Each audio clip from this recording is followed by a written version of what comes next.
Gets him. Nah, that nigga fire, bro. Get He like a better version of Tony Yayo. What's that good? Yeah, Yeah. he He's is. like a better version of Tony Yayo. I'm rolling with I that. fucking stay in the fucking Barclay with Off-White. Niggas don't know me. Like, let's go. Welcome to Late Breakfast. I'm Torian B. I'm first class Reg.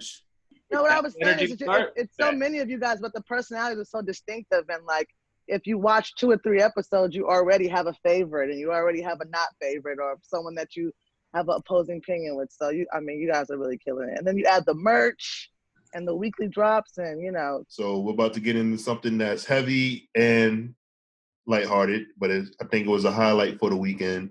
We woke up to the surprise of Dave Chappelle's new comedy special, which was on YouTube for free. It was called 846. I woke up really excited because I was like, oh shit, we got a new Dave Chappelle special.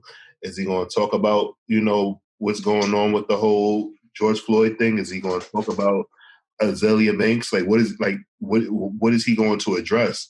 And he gave us 27 minutes of fucking brilliance. Like, this man was able to get his point across and eloquently explain his anger and kind of like speak for all of us. And I personally feel like he did this because he has a strong white audience following. And I kind of felt like some white people like in Do the Right Thing when they were talking about all like the white people being on there, and then they were like, well, what about Michael Jordan? What about Michael Jackson? What about Prince? And they were like, yeah, but they're not black. So there's some people that think that, white people that think that. And I think when they see Dave Chappelle, they don't think that Dave Chappelle is black, but they listen when he speaks on issues. So I thought that this was a perfect thing for him to do. Not saying that like he has to explain anything to white people, but I think the white people that like are just naive or just don't want to know, that will listen to him, he got through to them and got his point across about what he was talking about. Reacts. I think he used this kind of just as a way to let out his own frustration with what was going on. And it's him kind of just being in control of his voice. I feel like he finally knows what it means for his voice. He finally knows what his voice means to us. I think every time before this, Dave Chappelle kind of moved to his own tune, and I feel like we always kind of want to hear his perspective on shit because it kind of settles a lot of people that are fans of him and his outlook. And before, it was just for him and getting his shit out there for when he wanted to do it. I think now he knew it was necessary to do this. Like it was so unpolished. He had a black book with him that he was like looking at a lot, which I really liked. It's the first COVID experience that we got with comedy, and I think he handled it like really well. It wasn't meant to be funny. A lot of it wasn't funny. And I never heard him sound so angry and in the moment. Like he sounded upset. Like and the way that it tied, he used the special to tie into different moments in his life.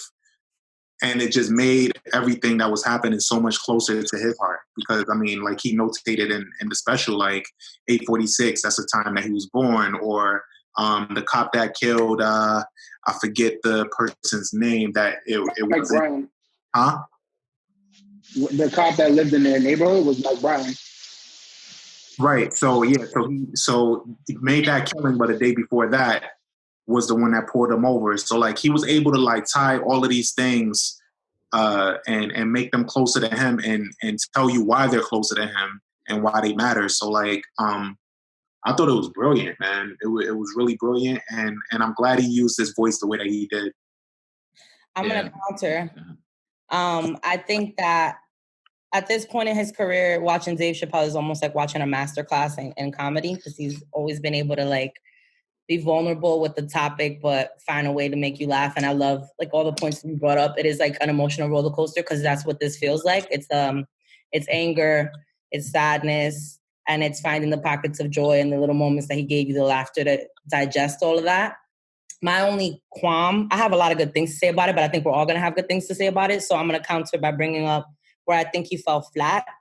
And that for me is, although I understand that he was speaking from his experience and his scope, He didn't mention any of the Black women that have been killed. I was gonna join in. I'm just gonna throw that up. We gotta continue. I think that's something that Chappelle has always done in his career. That the only people that often have things to say about Chappelle in a negative light are usually talking from the perspective that he does only speak from his scope of understanding, which is fair, but that leaves you with blind spots. And with someone who has such a big platform and a large platform that a lot of the white audience does listen to, which I think is important. I just think that that's also like letting down your community in that respect too, because he has this platform, because he is this master at his craft, because he has the opportunity to use Netflix to put out a 27-minute special on YouTube in the dead of the night. I watched it at 2 a.m. I watched it as soon as I saw that tweet go up. I enjoyed it, and I was angry with him, and I felt all those things with him, and then I kind of felt like, damn, yo, like I really wanted you to say her name, to say their names, to talk about those things too, and I get why people can feel like in this moment, or there's that whole underlying issue of it's always Black women and Black organizers at the forefront of pushing the movement forward, and they're always the ones to be forgotten too when it comes their turns for somebody to go fight for them. And so I think this is the first time that my sister's a comedian and then my dad is a comedian, and they're both stand-up comedians. But I think this is and they've always kind of issues with Dave Chappelle as far as when it comes to women and gays and then so the trans people. But I think this is the first time that he's given. So I feel like when it comes to Dave Chappelle and Black women, I almost feel the same way that he depicted the story of the Black cop killer. Like, so when people say that, like, Dave Chappelle hates women, I'm like, I think he hates white women. I think Dave Chappelle is probably cool with me. I think he probably loves my existence and what I got going on. And I think Dave Chappelle hates white women. I don't think Dave Chappelle has any qualms with Black women at all. And it has kind of been a narrative that like almost all women of color, well probably just Spanish and Black women, have been kind of saying for like almost the last couple of years. I've never heard like that before. when he told the story of the cop killer, and he was like, you know, they showed up at the airport and were like, you know, like, we need to escort you to your event and blah blah blah. He was like, nigga, I'm good. Like, I think that nigga probably want to fuck with y'all, want to fuck with me. And I've always felt that way. About Dave Chappelle. I was like, when has he not shown support for Black women other than the fact that he didn't marry one? Well, but isn't this a prime example of that? Maybe I could just interject real quick, because my opinion is like, I thought it was great, like social commentary. It is good comedy, but I also agree that I feel like when he was naming the names of the people that died, he could have named women. He could have named trans women. He could have named somebody from the LGBTQ community. That's also my only qualm. Like, I'm not saying that. But does that? I'm not. No, I never said. Okay. When it was only 26 minutes. Listen.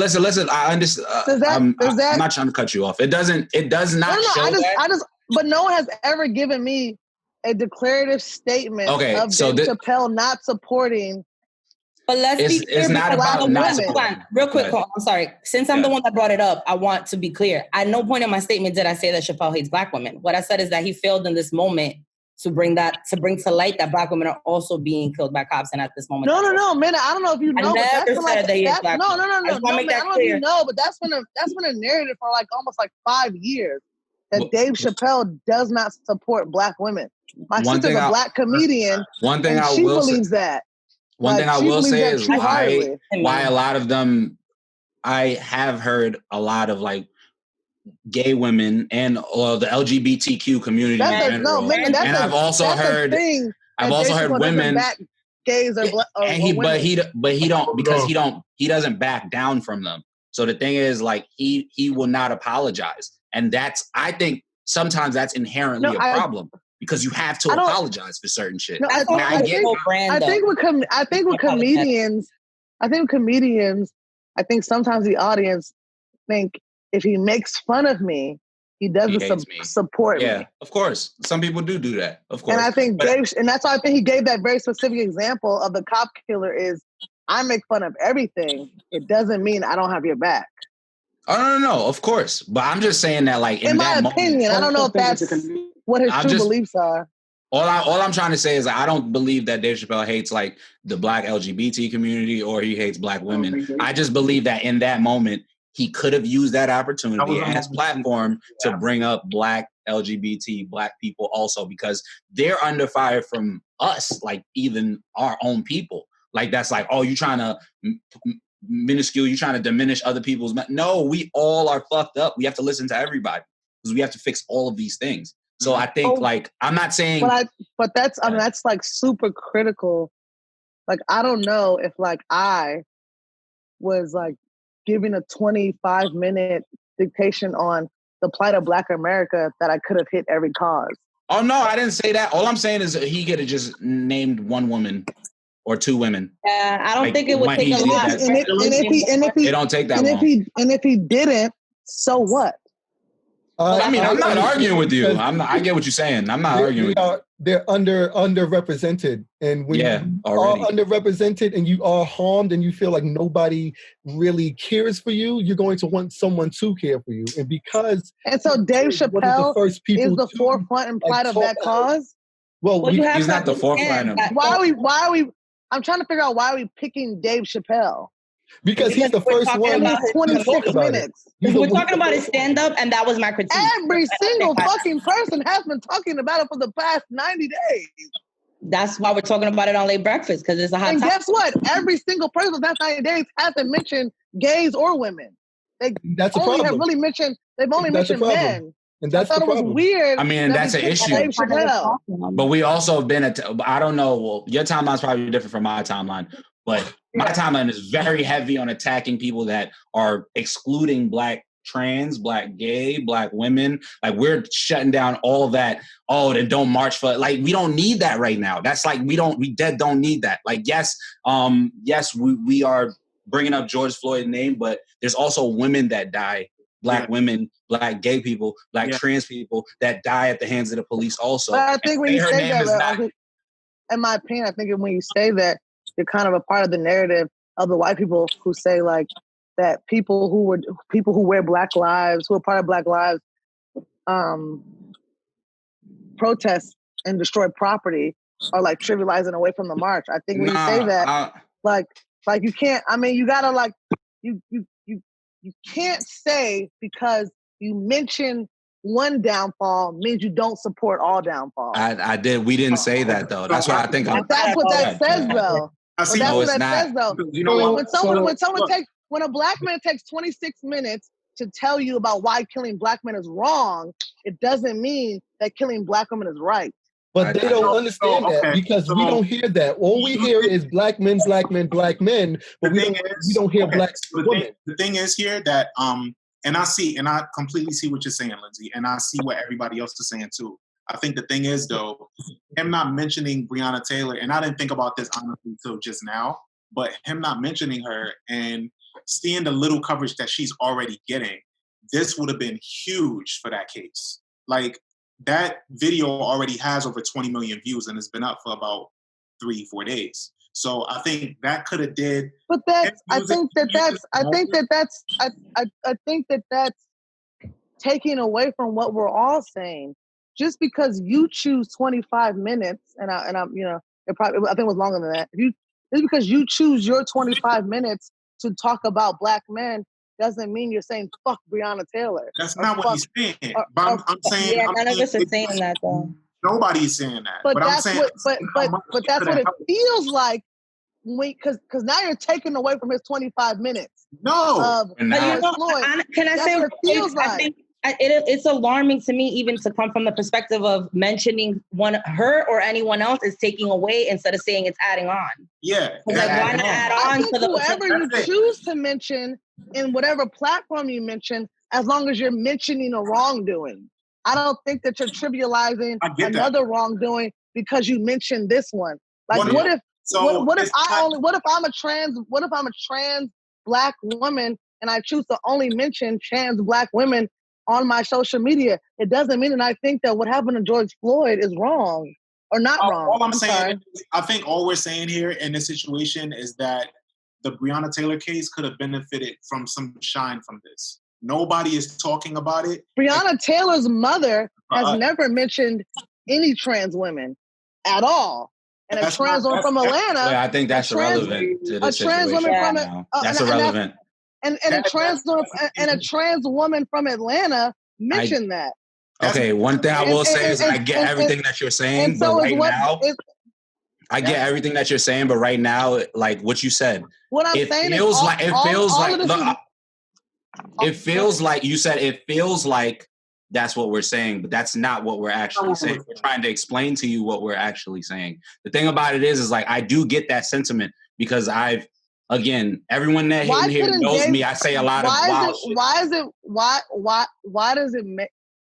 Why Dave Chappelle picked who he resonated with the most? I never said there was anything, which is literally what any of those things almost every victim in America does. I never said there was anything wrong by any of any of those things. What you're actually saying, I agree with. Did. You said I didn't. What I said was he could have brought up black women to prop them up more because I think they need to be propped up more. Just like Breonna Taylor's mother could have brought up. But Breonna Taylor's mother is not Dave Chappelle. You're talking about the mother of a victim who doesn't even want to be, who doesn't want to even be known for being the mother of a victim. Okay, so it's pick and choose. And then we're talking about of course it's a pick and choose. We're talking about a celebrity. I don't want to. We're talking about a guy with 20 million views. But wait, I want to preface this because I'm the one that brought it up, and then hopefully we can let other people chime in on what they think about it. The whole point when we do these is here's a topic. What is everybody's thoughts on it? And I knew everybody was going to have a lot of good things to say about the Chappelle show, as they should. And I preface this by saying that it did resonate with me in a lot of ways, and it brought me joy to watch, and I was angry with him, and all of those things still remain true. But two things can be true at the same time. And it can also be true that women in the cause would have benefited from him mentioning it. And it's not lost on me that he didn't take one moment to mention any women that are going through what they're going through right now. And at the same time George Floyd happened, Breonna Taylor happened, George Floyd's assailants, his murderers, have been convicted, or not convicted, I'm sorry, they're being tried. And Breonna Taylor's case is not even open, but they passed a passive law in her name already. So yes, I stand by the fact that Chappelle is a man with a platform. He's someone that Black and white America listens to. And a lot of his audience is Black women and women of color. And fuck yeah, it would have been nice to hear him mention it. He didn't. That's okay. That's just my 2 cents. We could keep it moving. My statement is that we can say that about everybody. We can. Right now, I feel like everybody got everything that they had to say. I'm gonna move it along, right? Let's move it along. So, I just wanted to like highlight. I just thought the genius in Dave's commentary, because there were so many things that like he touched on in the stand talking about it, right? So he didn't per se kind of focus only on George Floyd in this stand-up. And while he was talking, he just basically addressed like what was going on in the world. So he talked about like how like Don Lemon was saying that celebrities, where are you? And was naming all celebrities that could say something. And then it kind of purposed back to like his old jokes where he was like, what does Ja Rule think at this moment? And he was basically saying like, who gives a fuck what a celebrity thinks? Like, you know, and I just thought that was really cool. And I also thought that it was really cool that while he was talking about it, he kind of like said like, yo, the young generation got this. Like, I'm like rooting for y'all right now. Like, y'all, like doing those things. Oh. And I was just going to add to that. It kind of made me look at celebrities protesting different. It made me look at them. It made me look at all these photos of celebrities protesting as just they're using it as photo ops and not there for the cause. Because he made a really good point where he was just like, you know, the streets don't need me. Like they're fighting for themselves right now.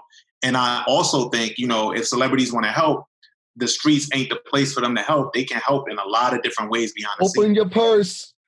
Open your purse and shut the fuck up like Kanye did. Just support the cause. Support the cause, but we don't need be afraid to hear anything Kanye says right now. We don't necessarily. Oh my God! I want to quiet. Necessarily, we don't need you to walk with us. Like I really, it made me look at that a lot different when he said that, because celebrities kind of take away from from this cause, because now all of this shit that's historical that's happening can get all this coverage. You're robbing all this coverage from people when there's J. Cole 2 people down from you. Now cameras are rushing to J. Cole when he's just there trying to be in a moment with everybody. Who the fuck want to see J. Cole? That's what. But it happens. You know, I don't know why I thought about. He just dropped the hot song just now. He's a human being, though. Yeah. At the end of the day, he's a human being. But can I speak? Can I speak? But J. Cole has done that. It's not on J. Cole. I think that sometimes a man can stand on the top of a mountain and see the whole world, and another man can look at another man standing from that mountain and say that he can't see anything at all. Your vantage point is your vantage point, and your experience is your experience. I watched that Dave Chappelle special, and he didn't say Black Lives Matter in it either. He tailored his experience, he tailored his story to what it needed to be for him to make it as prolific, to tie to him as much as possible. I don't need you to mention everybody. I need you to mention your story and how it relates to you. Tailor the story how you need to tailor it to it, however it needs to be. It's the same argument. But no one mentions everybody. It's impossible. Because it's impossible. We watch. It's impossible. Yeah, Black people aren't. And Black America cared about trans lives like last week. Like Black America did not care about gay and trans lives like until like last week. To be honest, they've been getting murdered and mutilated for years by Black straight men. Perfect time to change that. But better late than never. Yeah, now white people by Black straight men. But better late than never. You can unlearn anything. Like personal accounts, like that I know, like trans women who have been murdered by Black straight men because they love them. So when people try to get weird about trans lives, I'm like, bro, you cared like last week. Stop it. But see, the problem is that we don't. The number one killer of Black trans don't focus on the symptom. Is Black straight men. But the symptom is not the problem. That's not a Lindsay thing. That's a fact. No, it's not. It's a fact. But I'm looking at it from a vantage point. Like Saturday, I had the opportunity to go to a Black Lives Matter LGBTQ+ summit, and this was brought up. And a lot of Black men felt uncomfortable about saying what was the stereotype, and I said it's like oppressed. It's a patriarchy. Oppressed people and hurt people hurt people. Unfortunately, in the Black community, we are oppressed by white people, and it's sad and ignorant that within our culture, we decide to oppress other people within our culture for power. It is fucked up. It is sad. It's disrespectful. It's terrible. It is a problem that as a Black man or as a man, you should feel uncomfortable about your sexuality, that if someone questions you, the first thing you want to do is beat them to a bloody pulp, just so you can prove how masculine you are. It is ignorant, it's sad, and it's terrible. That's a fact. Secondarily, to Dave Chappelle's point, I think what he was trying to do is like, you want to know how I feel? This is how I feel. This is my viewpoint. This is my story. This is how I'm telling it.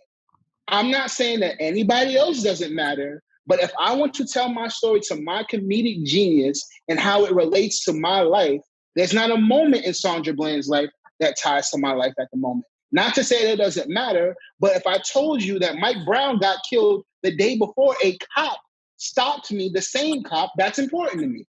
That ties to my story to tell you how powerful this ties to me. So when you ask me how I feel about something, you say, where is Dave Chappelle? This is where Dave Chappelle is. I think that we get lost in this moment of once you have a platform, you have to speak to everybody. I'd rather you speak to the things that you know, or fuck up what you don't know. Shut the fuck up about what you don't know. And I think white people know all the time, though. And I think white people love that. They're like, just keep dividing them. I just keep dividing them, and then nothing will ever get accomplished. I keep dividing them, keep confusing them, and it'll never. But after this, we do need to have a conversation about the toxic masculinity when it comes to homosexuality in the Black community. We need to talk about the fact that we demasculate homosexual Black men in our community. We make them look like they have to be the hairdresser, the stylist, the beautician, all of these things, completely emasculating them in media when you can be a strong Black gay man. And on personal accounts, like stop bringing up Black trans murders when it's like I don't want to misquote, but it's a high percentage Black trans women are murdered by Black men. So people are bringing that up. I'm like, especially Black men, I'm like, please, you might want to pick another topic to make like your like legions of conversation, because that's who's killing them. So I don't think, and they're killing them out of love. They're killing them because they're killing them because they love them. Relationships with them. I get and understand everything you're saying. Fact, I'm not bringing any of this stuff up to seem like a better person or to say that Black men aren't. 11 months ago in DC because her boyfriend killed her.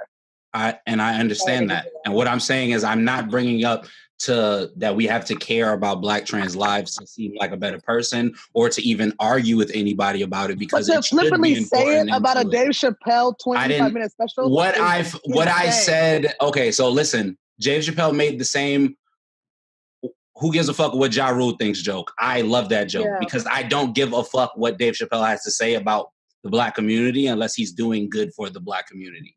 That's a fact of just who I am. Okay, I enjoyed his document. I enjoyed his special. I loved it. Like Robbie said, I agree 100% that it was his personal account. So I can't really fault him for not bringing up women's name because he's bringing up his own personal account as a Black man.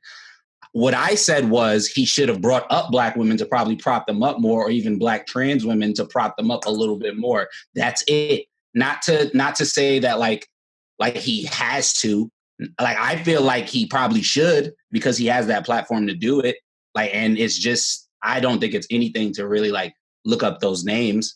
But at the same time, like, I'm not saying that's what you got to do, or you're not a real man to me, or I'm not giving Dave Chappelle that slack. And like, I am not like the most saintly nigga ever that I'll just sit here and be like, oh well, I didn't do anything, so like that's not my problem. Because like, again, like I said earlier, as a Black man, I've let certain shit slide, and I know that can make the system keep moving. So I am accountable for my place in those things.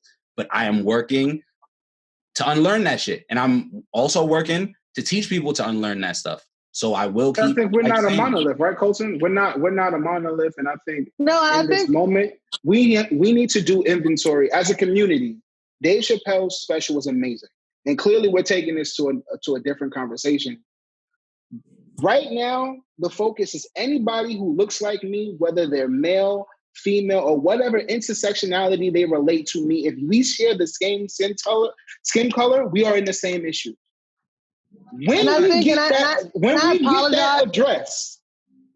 that address, and we finally get the systematic racism, the problems with the law, redlining, gerrymandering, all of those things addressed, we need to turn back the fuck around, go back in our communities, in the same events that we attend, the ones that we throw, the ones that we have all these Black creatives show up, and we have all these people with a following. That's when you need to have the conversation like, hey, this is an issue we need to talk about right now. Yes, we finally got over the hill for all Black Lives Matter. Now let's do an inventory check about the shit that we do in our own community. Robbie, Minna, in the Culture Show, I apologize. Like, if it got a little personal, it's just because like I'm close to like more than you can, like Torin can vouch for this, like as far as like the gay community and the trans community, and like I mean, it goes like really deep. I mean, like the things that they have to do to like avoid murder. And before, you know, like, well, we've been all fighting for like our whole lives, but like, I mean, like sometimes they've had to even borrow like hats and hoodies because they think like straight men will attack them. So I think that I may have just taken a little personal, and I 100%, like I promise, like I had said in the beginning, like this is one of my favorite podcasts and shows, but like I didn't even notice it to like, because you know you're engulfed in the gay community, and then slowly but surely the gay community becomes like the trans community, and like now your friend who spends the night at your house has to like wear extra makeup and be like, girl, I wear a hoodie and just sit in the back and act like an Uber driver because I don't want like your niggas to think that like they can, you know, and these are, you know, like small comparisons, but so like when I hear that, I'm just like, bruh, you have like they got it like they're like the quadriplegic of Black Lives Matter. Like they get it like crazy. Like sometimes like the homies will come over and we'll like be drinking. And they're like, Lindsay, you go to the store. Because if I went to the store, like if a straight guy sees me, he might try to fuck me up. I think to your point, we understand, and I can see how close to your heart it is, and I respect that. And I'm so that was wrong of me to be that was wrong of me to like criticize your opinion on the Dave Chappelle special. It's fine. We're like we're on your side. We love to we're on your side. Guys, also, literally they'll be like, I'll cash tap you because we're also on your side though. We're on your side. That's what we're trying to say is that we're on the same side. It's just because sometimes when you're so close, when you're in the eye of the storm, I get it. I get it. Like I said, we're on the same side. If anything, what we're saying is because people have to live that way, we don't want anybody to have. You don't want nobody to be uncomfortable like that. You want everyone to be outside how they want to be. That so at the end of the day, like when I was saying that, like just like to your point. So I don't have that many like trans friends. You get what I'm saying? But like I know people that have a lot of the gay community, and slowly but surely the gay community cultivated into the trans community. Of course. And by the time I was like 25, I was, I'm in a community of like all these different kinds of people who genuinely fear for their life. Fear for their life, yeah. And I get that. And it's like I met a lot of people. Like I have a lot of like gay friends, but I don't really have a lot of trans friends. And I met friends through them. And then I've heard these stories, and it's always like things like Dave Chappelle, right? When he did his first comedy special and he made fun of trans people, and I seen trans people be mad, in that time, I didn't understand why they were upset until I spoke to some trans people and they really like broke it down. Because they're like, this shit cultivates murder. It's like, it's almost like when that white guy makes like, that terrible black joke. I could go buy a dime bag and someone could kill me. Yeah, and then it's like when those white guys make those bad black jokes. It's like, we feel like, what the fuck? You kind of like putting our lives in danger, like even talking about us like this to other white people because people are impressionable like that. So that's why I was even saying. You never know until you're trans friends at your house and you're like, hey, everybody put a $5 on a beer. And she's like, bruh, like, you go get it. Because I feel like in your neighborhood, I feel like if I go get the beer, like, if a straight person sees me, they might attack me. That's crazy. I don't make gods out of men in any perspective, and no celebrity do I think holds the torch on like what the right due north is or any of that. But because I'm such a Chappelle fan, all I'm saying in the moment is I would really love so much for him to be able to right some of the wrongs he's already done with the community and use his platform to uplift the idea that we need to protect everybody. And that's where part of the special fell short for me. But outside of that, the only reason between me and y'all, I feel the same how much I enjoy him. Between me and y'all, I feel the same about Jay-Z. Like Jay-Z is married to the queen of all of this shit, and he always speaks out for gay women. Beyonce wrote an open letter to Louisville's police department about Breonna Taylor, and we haven't heard Hova say shit. And like Jay-Z has still only publicly spoken out and this is only at the GLAAD Awards about gay women after his mother came out. But he has never spoken out for trans women. Yeah, I do. He has never spoken out for gay men. Like, so what I say is, we can say that about a lot of people, but when you specifically trans women, it was a little weird for me, and I apologize if I got off topic. Nobody. Like I said, the only thing I was saying was. Lindsay, I have a question for Lindsay. You said your sister's a comedian, and your father's a comedian, right? One of the biggest things I've always heard from comedians has been the comedian's code about not apologizing. That the moment that you apologize or you take back a joke about what you said, it breaks the wall of the viewpoint of a comedian to be able to observe the way they're supposed to observe. So I know the slack that Dave Chappelle gets. And I've never looked at it to the point that Colton said in the way that you said. Do you feel like in Dave Chappelle's discography of comedy, if he does apologize, would we view his does it in a sense make that if he says the wrong thing? That's not his brand. We don't even want that. I don't want him to be somebody he's not. I just want him to do better. That's what I'm saying. That's what I was asking. To go back in time. I feel like that's before this conversation, a lot of comedians, including my sister, not my dad much because he's old, but a lot of comedians think that Dave Chappelle does not like women or gays. He did a show in Atlanta couple months before COVID, where he told about 3 or 4 gay jokes. And Atlanta is super Black and super gay. Yeah. And my sister and a bunch of other comedians protested it. Oh my goodness. Mm-hmm. Yeah. So so that's why it's funny that this even came about, because this isn't just that's how I tried to say it, but probably in a muddled way, that like, this isn't just a FKB thing. Like, before COVID, my sister went to a show and I thought the show slayed. Like, I was like, yo, he had a lot of topics. That nigga was hella funny. And my sister was like, yo, bro, he hates gay people. And I was like, wait, is that what you thought? She was like, yeah, I left before the show was over. And when I first stood outside, I saw a bunch of people like, don't go inside. I'm not even fucking joking. And I still to this day think that the Atlanta show went well.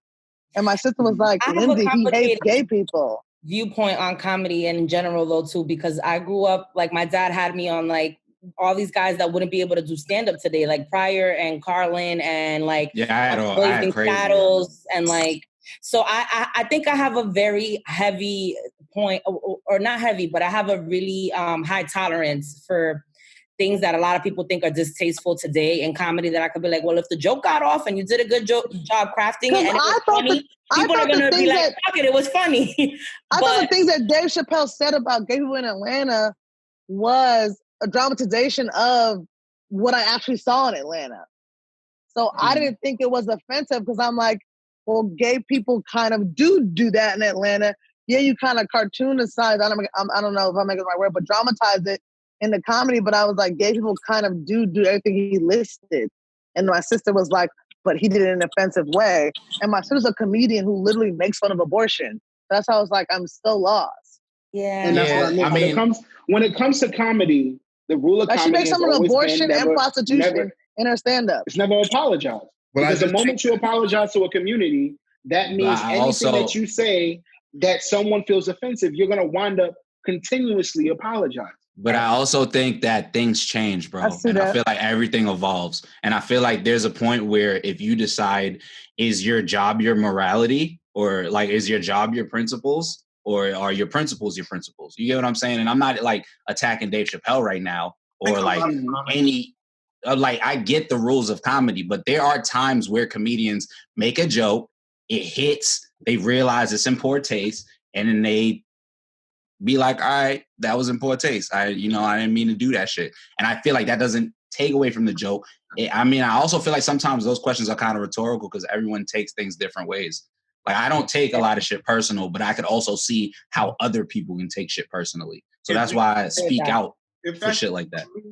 Like Mena said, I'm along the same way. Like, where if that shit is funny, like if it makes me laugh, and I'm more open to it. I'm super lenient with my comedy. I do understand, like you said, like where we're at right now, where you kind of shit needs to get refreshed. Like, comedians are being challenged now to not just say shock value shit. So like, if you say something that is offensive, one, it can be offensive and funny, but if it's offensive and not funny, the shit just don't hit. I forget who it was that said, it was some white comedian. She said a joke after, it was like right after something big happened, and forgive me, I can't remember at the moment, but she said something that just wasn't funny, and everybody attacked her for it because she was just trying to be shock value. I feel like it was Amy Schumer who did that. It had to be her. But no, it was that joke. I know what you're talking about, yeah. So, I don't know. Go ahead, Reg. I don't know, but I'm just saying, like, if it's shock value, cool, but it gotta be shock value and clever. Like the ante has been up now. Like, you can't just be shock value and just expect me to laugh. Yeah. Well, you remember it was Gilbert Gottfried got in trouble when he did that. They did that first comedy special after 9/11 and made the 9/11 joke, and everybody was like, "How dare you?" He was like, "It's my job." Kathy Griffin got in trouble when she did that joke about Trump being beheaded. Yeah. Oh, like, yeah. Nobody. I remember I didn't fuck with it either. I was like, yeah, that's just weird, shorty. Yeah, she did like a joke. He did like a photo shoot, I think. Yeah, and I was just like, this shit not even funny, shorty. Like, the FBI gonna hit you up. Oh, Roseanne with the Nazi. Roseanne with the Nazi cookies. That was so weird. So weird. All of this just makes me think about this. So remember, like, when, people were talking about Eddie Murphy making a comeback, and then people like revisited Delirious and Raw, and he came out and he apologized to the gay and trans community because you got to remember when he made Delirious, he was 21 years old, and then when he made Poor, I want to say he was 24. So I just think that what's happening now in comedy is that we obviously, well, just in the world, like it's becoming more aware to us that like gay and trans people are being murdered, and some of the it's probably maybe some of the last words that some of these people are hearing are an Eddie Murphy joke or a joke from a comedian that might have been made from one of them. So what I think is the real problem is that when they are like expressing that they're upset that these comedians are doing it, they're basically saying like, yo, when people make these jokes, like, you know, Eddie Murphy made the joke, I don't want no faggots in any faggots, anybody looking at my ass. Like, people be like, yeah. And then when, you know, a person might think like, oh, this gay person looking at my ass or something like that, they be like, they get mad, and then in their head psychologically they wind up killing this person or something like that. And I think that's why they, you know, are telling these comedians like, yo, people follow your lead. So if you say being a homophobe isn't cool, like just saying something that small, like might actually change how a person acts. So I think that's why so many people are like looking to Dave Chappelle to just say one thing, just say something like, yo, that's just not cool. But he don't have to though. You don't have to. That's fair too. He doesn't have to, and that's fair. That's okay. But he should. But I understand why. But he should. I don't give a fuck. He should. I feel like that about all black people, bro. Like you should. Like something like what Tori and Sec can fall into a lot of different things. So that's the problem that we've had, or that we keep fighting in hip hop. Like we fight for using our voice in hip hop, and like just seeing the problems that hip hop had in the 90s, where you in and out of court because they were saying, oh, like my kid didn't think about doing this before he listened to your music. So it's like, you know, at some point you do got to take control of your platform, of your stance and shit. So, I mean, I get it on a certain perspective, but like at the same time, as a consumer of shit, like you got to be responsible enough and mature enough to be taking in what you're taking in. That's a fact. Because who gives a fuck what Ja Rule got to think, bro? I dead ass. I believe in that same shit. Like Dave Chappelle, I love Dave Chappelle. Like that whole special was so perfect to me. Yeah, like it's so perfect. I thought it was amazing. Add the extra razzle dazzle, nigga. Like do a 360. Damn, flip off the back or something. I'm be honest with you. I was so pissed last week when I watched Complex Sneakers say, "Hey, did you see Michael B. Jordan at the rally, and he was wearing black Cat 4s?" And I'm like, nigga, no one cares about what sneakers he's wearing. Read the room. That's what I'm saying. Just a celebrity being there is taken away from all of that. He was dressed up. And also, Reg, you could say something like John Boyega, what he had to say in the UK really fucking moved me. Like I cried watching him. And it was like a good cry, because it was kind of like a damn, I could hear the pain in his voice, but also thank you for saying the shit that you're saying. And like sometimes this is the thing. No, we don't need to hear from celebrities. Sometimes we don't give a fuck. But also they're human beings, and they're people in an industry that is constantly tearing them down. So if you want to march and you want to be out there like Cole on the Low or John Boyega on a fucking what do you call that, the loudspeaker, I'm with that. What I'm not with is the way the media takes those stories and then spins it, because I don't really give a fuck what Michael B. Jordan was wearing on his shoes on his feet when he was marching. You see it, so maybe that's what I mean. But like from the perspective of just seeing some of these people turn it into full-on photo ops is what's pissing me off. Oh, there's a whole influencer culture. Oh, there's going to be mad performative shit right now. Everything. There's performative shit and everything. But the thing about the performative shit is like, keep letting them niggas do performative shit. We got to keep working. That's it. Them niggas don't fucking matter, because guess what? The picture's going to run out. And then everyone going to know they didn't do shit. Yeah. Because you didn't do nothing. Like, no one knows you. You get what I'm saying? So I feel like all that influencer shit, like that shit's already kind of been dead since the quarantine. So like now, like all that performative shit. Influencers are struggling right now. Them niggas are struggling in the house. Struggling. In a week, we'll see. In a week, we'll see. Yeah. So, but they should have bodied it though. Yes. So you're admitting your influence, Julius. My end consensus is, though, it was a really good fucking stand-up. I'll say that. It was amazing. It was amazing. I wouldn't even. I wouldn't even call it a stand-up. It was basically just like a stream, 28 minutes of consciousness. Yeah. Oh yeah, he tricked them crackers into thinking he was going to tell some jokes. Yeah, that's a fact. He definitely made them think like he was just going to tell jokes, and he got up there. He really like And I love when he was like, "This isn't funny." Yeah, he shared like the because I screamed and he was like, "And that's my time." Yeah. I screamed. I was also dying when he was just like, I can tell y'all a couple pussy jokes. Yeah. And he did more. And then he sprinkled the Azalea Banks rumor in there. He confirmed he did fuck her though. Yeah. That's one thing about Azalea Banks. She crazy as fuck, but she don't lie on her pussy though. Yeah. He did 2 more nights. She fucked. He did 2 more nights. My boy, DJ Trauma, Reg, you know Trauma. He be with our guys out there in Chicago. He did 2 more nights, and he had like some other comedians there with him as well. And I believe like he didn't even like take any money from the event. Like he's get like the tickets like are going to Black Lives Matter. So that's how do we get Dave Chappelle face masks? So I saw he gave those out. I am going to wrap things up. We want to thank our special guests, Colton and Lindsay. Lindsay probably is having problems with technical difficulties, but I'm pretty sure she's going to FaceTime me to talk some more. And thank you guys very much. We will catch you next week. Thank you for watching. More of the Colton and Julius show, please. It's coming. Yes. Yo, oh man, this has been great. Colton, I'm actually glad to see you and Julius together in one screen. This is amazing. Wow. Man. You guys are fucking amazing. Thank you. Yo, yeah, guys. Come on, son. That one guy still is top 5. One guy is amazing. We've been